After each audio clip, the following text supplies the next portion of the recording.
Curdie was the son of Peter the miner. He lived with his father and mother in a cottage built on a mountain, and he worked with his father inside the mountain. A mountain is a strange and awful thing. In old times, without knowing so much of their strangeness and awfulness as we do, people were yet more afraid of mountains. But then somehow they had not come to see how beautiful they are as well as awful. And they hated them, and what people hate they must fear.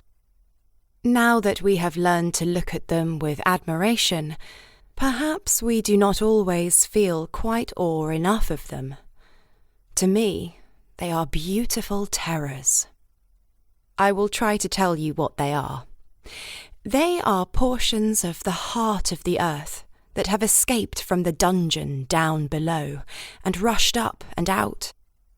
For the heart of the earth is a great wallowing mass, not of blood, as in the hearts of men and animals, but of glowing hot melted metals and stones. And as our hearts keep us alive, so that great lump of heat keeps the earth alive. It is a huge power of buried sunlight. That is what it is.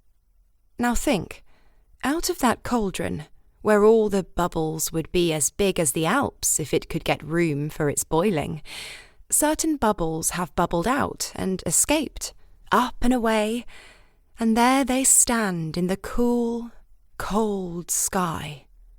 Mountains. Think of the change, and you will no more wonder that there should be something awful about the very look of a mountain. From the darkness, for where the light has nothing to shine upon, it is much the same as darkness. From the heat, from the endless tumult of boiling unrest. Up, with a sudden heavenward shoot, into the wind, and the cold, and the starshine, and a cloak of snow that lies like ermine above the blue-green mail of the glaciers, and the great sun. Their grandfather, up there in the sky, and their little old cold aunt, the moon, that comes wandering about the house at night, and everlasting stillness.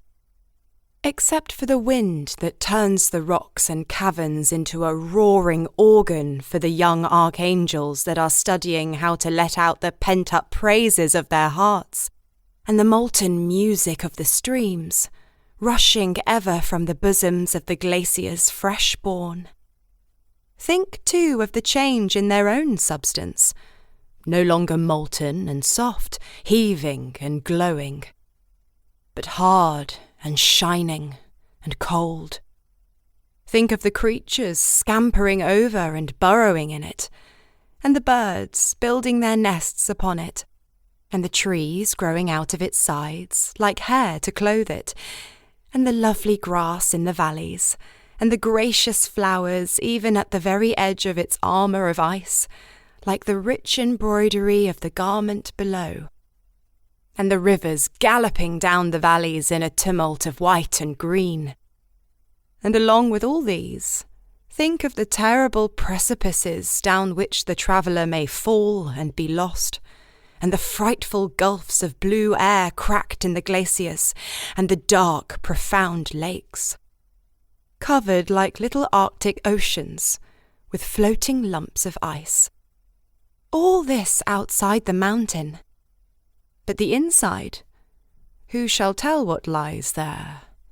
Caverns of awfullest solitude, their walls miles thick, sparkling with ores of gold or silver, copper or iron, tin or mercury, studded perhaps with precious stones, perhaps a brook with eyeless fish in it, running ceaseless, cold and babbling through banks crusted with carbuncles and golden topazes, or over a gravel of which some of the stones are rubies and emeralds, perhaps diamonds and sapphires.